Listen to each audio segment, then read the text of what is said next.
housing markets expected to lead the nation in 2023. All eyes are on the South, where home affordability, job and population growth, and inventory levels are strongest heading into the new year. What's up, you guys? This is Tim Trevathan with Tim Trevathan Homes and Keller Williams Realty. If this is your first time to my channel, make sure to subscribe because I cover content just like this about the local real estate market, the pros and cons of different cities, the ins and outs of the hyper-local real estate market in Metro Atlanta. And this is a big article, guys. As we can see here, the top 10 cities that the National Association of Realtors have decided to be the places to live, the places where real estate are going to be the most resilient. And you can see in this list that #1 at the top is the Atlanta metro area, followed by Raleigh, North Carolina, and Dallas, Fort Worth, Arlington, Texas, and so on.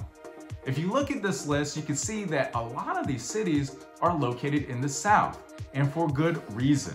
Many of these cities, even during the pandemic, were booming because these were the areas that were most affordable to live when they could work from home. And I thought, well, maybe after the pandemic, things would wear off, but no, we're seeing that home buyers are here to stay. And so let's take a look at the criteria in which National Association of Realtors use to rank the top 10 places. Here at the top, it's the Housing Affordability Index. This is a huge one because if the homes aren't affordable, people can't buy. And simply put, this is the most affordable area to buy out of the top 10 list. And again, there's so many cities that didn't make this list, so they're comparing it to the entire country. Now, the median sales price right now is about $400,000 for a home. And for some of you, it may seem like a lot if you're coming from a rural area, but based on the job growth, which we're gonna look at later, that also factors into why people are able to purchase a home. If we go down further, share of renters who can afford to buy the typical home. Again, that's an indicator that people are able to buy if they're renters looking to buy their first home, they have saved up for a down payment. Next is job growth. At 5.4%, we're seeing an increase in jobs, and this is a good thing. Part of this statistic, if you look at the next one, is growth of information jobs.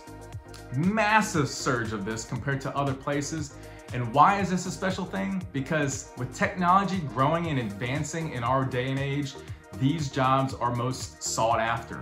And to see that Atlanta has such a big amount, it makes big companies want to move here, set up another headquarters, and have jobs be plentiful for those to be able to be employed by. Next is the share of information industry of GDP, followed by population change.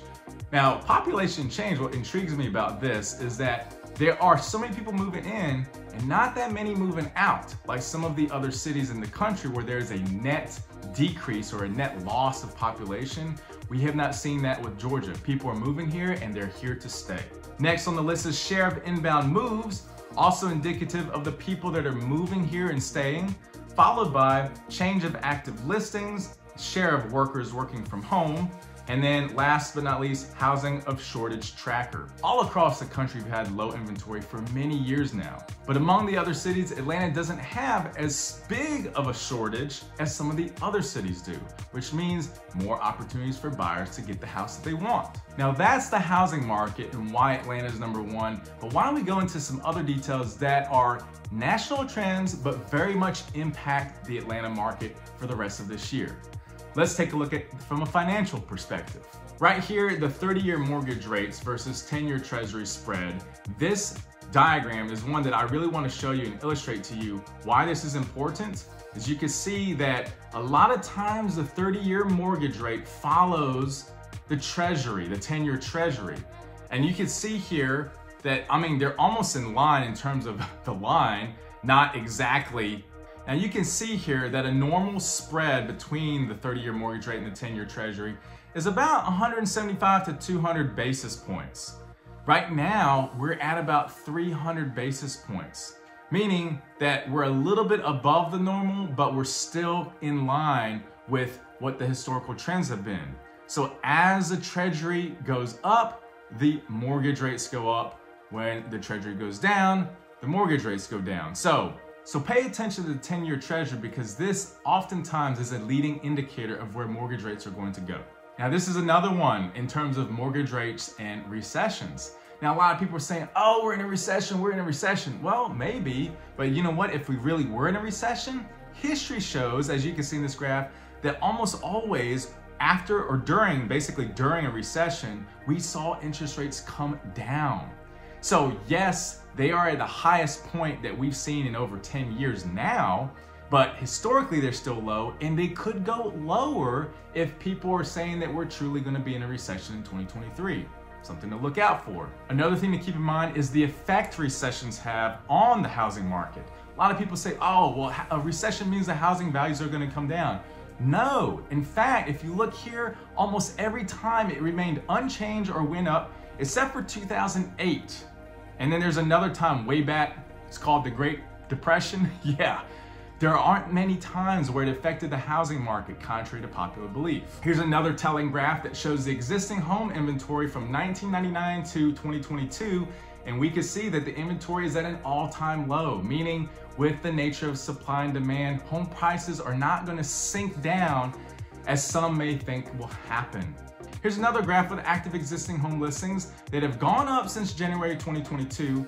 This also is very much in line with what we just read from the article. Atlanta's home index, availability index, is higher than the other cities, meaning there are more homes available for sale. Another thing people have been telling me about are foreclosures. Well, if a recession's happening, Tim, then there should definitely be an increase in foreclosures.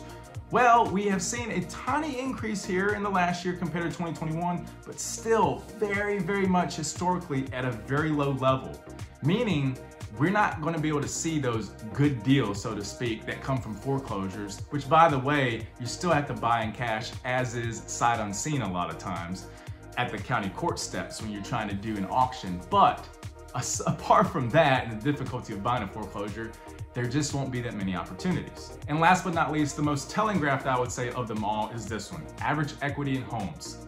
58% of homes that homeowners own in the year 2022 have almost 60% of equity in the home. This is huge, guys, because if home values go down, that's why we're not going to see foreclosures even when home prices come down, because so many homeowners have so much equity that the home value is not going to go down below the mortgage that they owe on the house, the remaining mortgage balance. So this could mean several things. People that know that they have equity, they can still tap into that equity by selling the house. Also, people who are like, well, the interest rate's a little bit high, I'm not going to buy. You've got people here that are going to be able to take out that money to buy, and so the competition remains at a steady pace. So if you're looking to buy, it could be a good time despite the rates, because there are other people that are going to be coming in probably in the spring market, summer market.